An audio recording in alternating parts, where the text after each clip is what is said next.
जय मसीह की दोस्तों। सृष्टि के बारे में आज हम सीखेंगे, पढ़ेंगे। सबसे पहले उत्पत्ति 1:1 यहाँ लिखता है, आदि में परमेश्वर ने आकाश और पृथ्वी की सृष्टि की। तो महान भी हुआ, पृथ्वी के आधारों को स्थापित किया हुआ, सारी दुनिया को सुंदरता के पहरेवा से पहनाया है और मनुष्य के आवश्यकता चीजों से भर दिया। वह धरती के और सागरों के अचंभित चीजों को स्थिर किया। 6 दिनों में सृष्टि के महान काम पूरी हो गया और जो कुछ वह बनाया उससे वह 7वां दिन को विश्राम किया। और परमेश्वर 7वां दिन को आशीष किया और पवित्र किया। और परमेश्वर अपना हाथों के कामों को देख बड़ा संतुष्टि पाया। सब कुछ परफेक्ट था, अपना महान अधिकारी का लायक था और वह एक थका हुआ की तरह विश्राम नहीं किया, परंतु अपनी ज्ञान की फल से अति खुश होकर और अपनी महिमा की अच्छाई और प्रदर्शन से अति प्रसन्न होकर वह विश्राम किया। सृष्टि कब, किसके द्वारा, किस तरह और कितना समय था, कितना समय तक? सवाल 1, परमेश्वर पृथ्वी को कब बनाया? इसका बाइबल से क्या उत्तर मिलता है?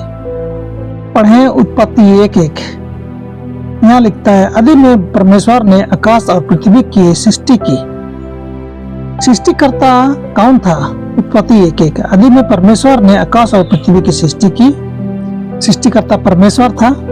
और इब्रानी 1:1 और 2 यहाँ पर हम देखेंगे। यहाँ पर कहता है, पूर्व युग में परमेश्वर ने पूर्वजों से थोड़ा थोड़ा करके और भांति भांति से भविष्यवक्ताओं के द्वारा बातें की, पर इन अंतिम दिनों में हमसे अपने पुत्र के द्वारा बातें की, जिससे उसने सारी वस्तुओं का बारिश ठहराया और उसी के द्वारा उसने सारी सृष्टि भी रची है।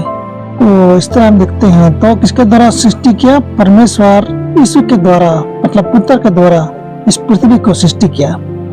परमेश्वर पृथ्वी को कैसे बनाया? भजन संहिता 33:6 और 9।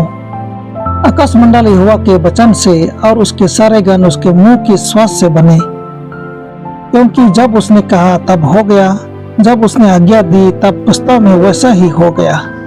आप समय की लंबाई के बारे में क्या कह सकते हो जिससे परमेश्वर सृष्टि में व्यवहार किया?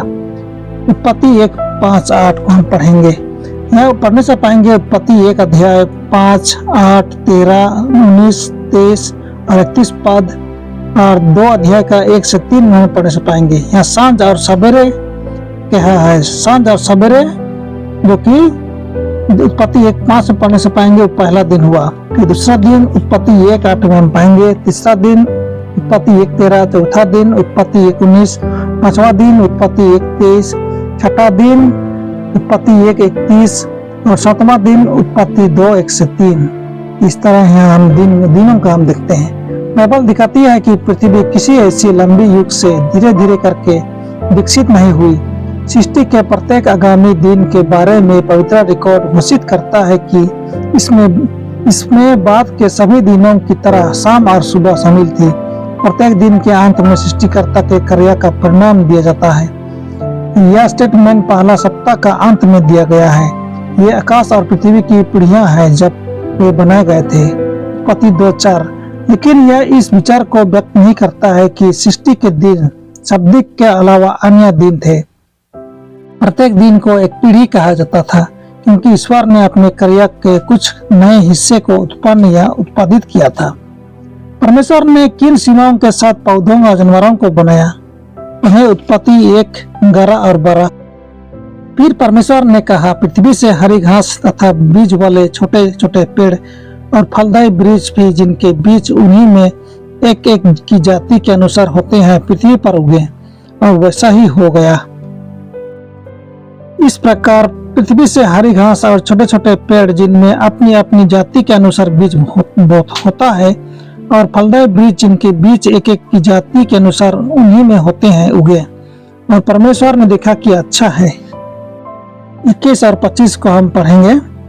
इसलिए परमेश्वर ने जाति के बड़े बड़े जल जंतुओं की और उन सब जीवित प्राणियों की भी सृष्टि की जो चलते फिरते हैं, जिनसे जाल बहुत ही भर गया, और एक एक जाति के उड़ने वाले पक्षियों की भी सृष्टि की। और परमेश्वर ने देखा कि अच्छा है। इस प्रकार परमेश्वर ने पृथ्वी की जाति जाति के वन पशुओं को और जाति जाति के घरेलू पशुओं को और जाति जाति के भूमि पर सब रेंगने वाले जंतुओं को बनाया और परमेश्वर ने देखा कि अच्छा है।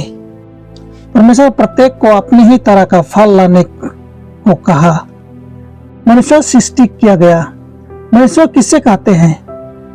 अस्तित्व के सभी निचले स्तरों से ऊपर ईश्वर ने यह डिजाइन किया है कि मनुष्य जो सृष्टि का सर्वोच्च प्रतीक है, उसे अपने विचार व्यक्त करना चाहिए और अपनी महिमा प्रकट करना चाहिए। मनुष्य किसके समानता में सृजा गया और जो प्रभुता उसे दी गई वह क्या थी? उत्पत्ति 1:26-27।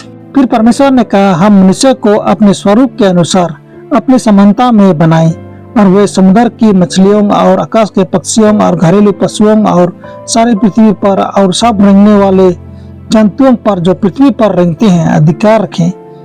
तब परमेश्वर ने अपने स्वरूप में मनुष्य को रचा। अपने ही स्वरूप में परमेश्वर ने मनुष्य की रचना की। नर और नारी के रूप में उसने मनुष्य की सृष्टि की।